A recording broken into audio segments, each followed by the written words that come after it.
Hello, and welcome to this quiet moment we've set aside just for you. I'm so glad you've come to rest here. Let the weight of the day soften like morning mist over an ancient garden, and allow your thoughts to settle like leaves drifting onto still water. Tonight, we'll step into the hushed world of a Kyoto tea house, where time moves with the grace of falling petals, and every breath carries the scent of mountain tea. It's a place of deep stillness, where the air hums with quiet wisdom, and the simple act of holding a cup becomes a meditation. Here, in this sanctuary of wood and light, you'll meet Grandmother Sato, her hands steady as seasons, her voice as soothing as temple bells at dusk. She'll guide you through the art of presence, teaching you how to steep your worries away, one mindful sip at a time. So let your shoulders relax, your breathing deepen. Feel the warmth of the tea house wrap around you like a silk shawl, gentle and sure. And when you're ready, we'll begin just as the first star appears over the bamboo grove. The morning mist still clings to the narrow streets of Kyoto as you find yourself walking slowly through the Gion district, your footsteps muffled by the ancient stones beneath your feet.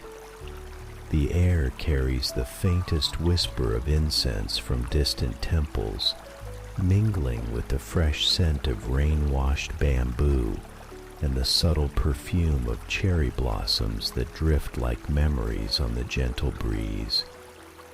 You are tired, bone-deep tired in the way that comes not from any single event, but from the accumulation of days that have blurred together like watercolors in rain. Your shoulders carry the weight of unfinished thoughts, and your mind hums with the constant low buzz of a world that never seems to pause. But here, in this quiet corner of the ancient city, time moves differently. The modern world feels distant, muffled by centuries of tradition and the soft patina of age that coats everything like a blessing. As you round a corner, past a wooden fence draped with morning glory vines, you notice a small sign written in elegant calligraphy, both Japanese characters and below them, English words that seem to glow softly in the filtered morning light. Tsuki no cha, Moon Tea House, a place for weary hearts. Something in those words calls to you. The way certain melodies can stop you mid-step and make you remember dreams you thought you'd forgotten. You follow a stone path that curves gently between towering bamboo stalks, their leaves whispering secrets to each other high above your head. The path leads you to a traditional wooden building that appears to have grown from the earth itself. Its windows are soft squares of golden light, and wisps of steam rise from somewhere within, carrying the rich, complex aroma of brewing tea. A small wooden bridge crosses over a miniature stream that babbles quietly to itself, and koi fish move like living brushstrokes beneath the clear water. The entrance is marked by a simple wooden door with paper screens, and as you approach it slides open with barely a whisper. An elderly woman appears, her silver hair arranged in a simple bun, her kind eyes crinkling at the corners like well-worn silk. She wears a deep blue kimono the color of twilight, and her movements have the fluid grace of someone who has learned to move through life like water through stone, "Welcome," she says, her voice soft as wind through temple bells. "I am Grandmother Sato. You look as though you carry the world on your shoulders. Please come in. Let me help you set it down for a while." You step inside, and immediately the outside world seems to fade like a dream upon waking. The interior is a study in perfect simplicity. Low tables of dark wood polished to a warm glow, cushions in muted earth tones, and shoji screens that filter the light into something golden and healing. The floors are covered with tatami mats that whisper softly beneath your feet, and in one corner, a small water feature trickles gently, its sound like distant rain on roof tiles. Grandmother Sato guides you to a low table by a window that looks out onto a small garden where moss-covered stones are arranged with the precision of poetry. Ancient maple trees arch overhead, their leaves creating a canopy of green that shifts and dances in the morning breeze. "Sit," she says gently, and you lower yourself onto the soft cushion, feeling your tired body sink into its embrace. Rest your eyes on the garden. Let your breathing slow. The tea will come when it's ready, and until then, there is nothing you must do but be. You watch as a single leaf detaches itself from one of the maple trees and drifts down like a golden prayer, landing softly on the surface of a small pond, where it floats like a tiny boat carrying wishes to distant shores. Your eyelids grow heavy, and you feel the knots in your shoulders beginning to loosen, as if invisible hands are gently working away the tension you've carried for so long. From somewhere in the depths of the tea house comes the soft clink of ceramic, the whisper of steam, the careful ritual of preparation that speaks of centuries of practice, of countless hands that have performed these same movements in service of something greater than themselves. Grandmother Sato returns, carrying a tray with the reverence of a temple priestess. On it sits a small teapot of deep green ceramic, its surface decorated with tiny silver stars, and a simple cup that seems to glow with inner warmth. The tea she pours is the color of liquid jade, and its aroma rises like incense, carrying notes of grass and rain, stone and sky, youth and age blended into perfect harmony. "This is moon tea," she says, settling herself gracefully across from you. "It grows in the mountains where the mist never fully lifts, where the boundary between earth and heaven is thin. It carries the peace of high places, the wisdom of ancient stones." You lift the cup to your lips, and the first sip spreads through your body like warm silk, carrying with it a sense of deep, abiding calm. The tea tastes of green things growing in quiet places, of morning dew on spider webs, of secrets shared between the earth and sky in the hours before dawn.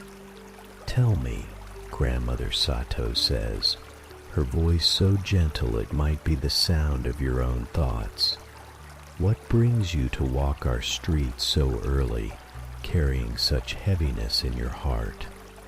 And somehow, in this place that exists outside of ordinary time, you find yourself speaking. The words come slowly at first, then in a gentle stream, like water finally finding its way to the sea. You speak of deadlines and disappointments, of dreams that seem always just out of reach. of the way modern life can make you feel like a stranger in your own skin. Grandmother Sato listens with the complete attention of someone who has learned that the greatest gift we can give another person is to truly hear them. Her eyes never leave your face, and occasionally she nods, a small movement full of understanding and compassion. When your words finally fade into the comfortable silence of the tea house, she refills your cup with movements as graceful as a dance. "You know," she says, "this house has stood here for over 300 years.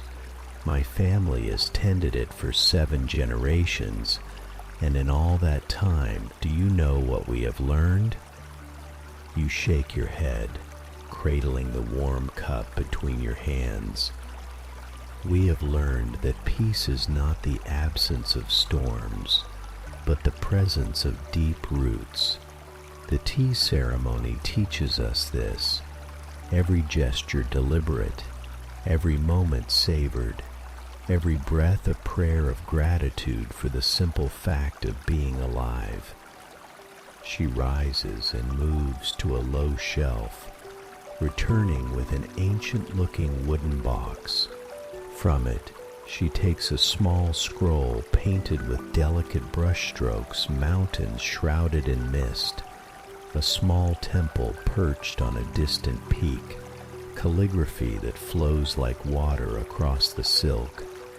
"My great-great-grandmother painted this," she says. "She lived through war and famine, joy and sorrow, and yet she found a way to capture this moment of perfect stillness. This is what we offer here, not escape from life, but a return to the center of life, the place where peace dwells regardless of what storms may blow across the surface." As she speaks, you feel something shifting inside you, like ice beginning to thaw in the warmth of spring sun. The tea continues to work its gentle magic, and you find your breathing has deepened, your heartbeat has slowed to match some ancient rhythm that exists beyond the reach of clocks and calendars. Outside the window, you watch a small bird land on one of the garden stones. It preens its feathers with careful attention, completely present in the simple act of caring for itself. A butterfly drifts past the window, its wings catching the light like stained glass, and somewhere in the distance, temple bells begin their morning song, deep notes that seem to emanate from the earth itself. "Would you like to learn?" Grandmother Sato asks. The way of tea is also the way of peace. Each movement is a meditation, each gesture a prayer. You nod, and she guides you through the ancient ritual, how to hold the cup with both hands, how to appreciate its weight and texture, how to inhale the aroma as if breathing in the essence of the mountains themselves, how to sip slowly, allowing each taste to bloom across your palate like a flower opening to sunlight. The tea masters say that every cup contains the entire universe, she explains, her hands moving with practiced grace as she demonstrates.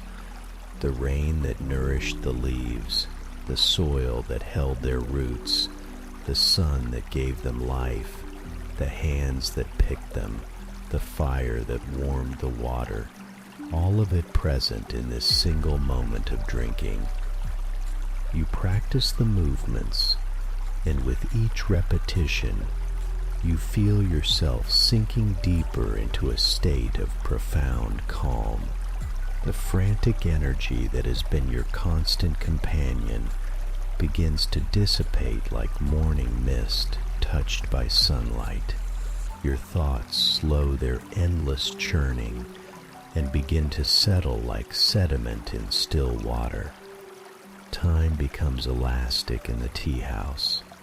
Minutes might be hours, or hours might be minutes. It no longer matters. There is only this moment, this breath, this gentle warmth spreading through your body and soul. The sounds of the city fade until they are nothing more than a distant murmur, like the ocean heard from a mountaintop. Grandmother Sato tells you stories of the samurai who would come to this very house to find peace before battle, of the poets who wrote their finest verses while watching these same shadows dance across the walls, of the countless travelers who have found renewal in this simple ceremony of tea and presence. My grandmother used to say, she shares, arranging a few flower blossoms in a small vase with infinite care, that the tea house is a doorway between worlds, the world of doing and the world of being.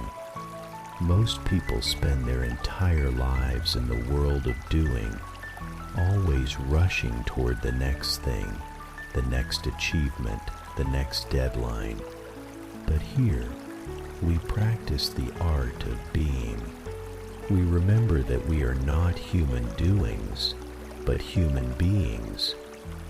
The afternoon light has grown softer, more golden, and you realize you have been here for hours without noticing the passage of time.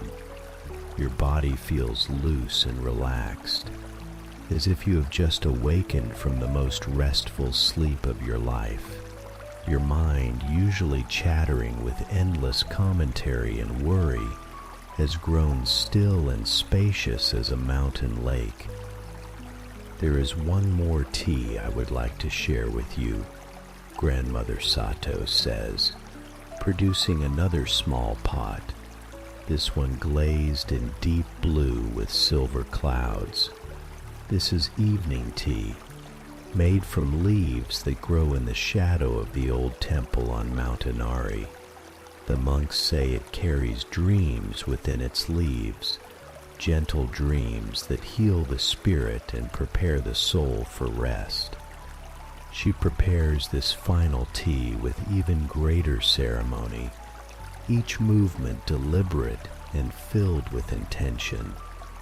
The liquid that flows from the pot is pale purple, like twilight sky, and its aroma is complex and mysterious, hints of lavender and night-blooming jasmine, undertones of sandalwood and distant rain.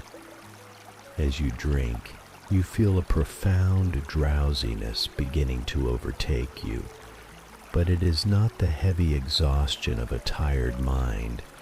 Instead, it is the gentle fatigue that comes after a day spent in perfect contentment, the sweet tiredness of a child who has played in sunlit meadows until the stars begin to appear. This is the gift of the tea house, Grandmother Sato whispers, her voice now distant and dreamlike. To remember that rest is not something we must earn, but something we must allow.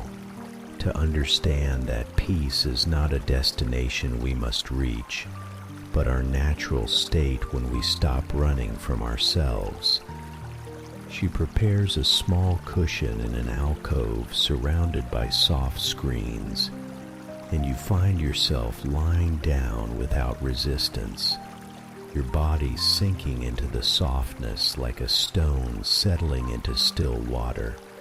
The sounds of the tea house wrap around you like a lullaby, the gentle bubbling of the water feature, the whisper of bamboo in the breeze, the soft footsteps of Grandmother Sato as she tends to her ancient rituals. Sleep now, she says, covering you with a blanket that smells of cedar and starlight. Let your dreams carry you to the mountain temples where the tea grows, where the mist holds secrets older than memory, where peace flows like streams down sacred slopes. Your eyelids grow impossibly heavy, and as consciousness begins to fade, you feel as though you are dissolving into the very essence of the tea house, becoming one with its centuries of accumulated tranquility, its countless moments of quiet contemplation, its deep well of peace that has sustained weary souls for generations beyond counting. In your dreams, you walk through gardens where eternal mist drifts between ancient stones, where every leaf holds the memory of perfect stillness, where time moves like honey through jade cups, where every breath is a prayer and every heartbeat a blessing. The tea house holds you in its gentle embrace, and for the first time in longer than you can remember, you are completely, utterly at peace.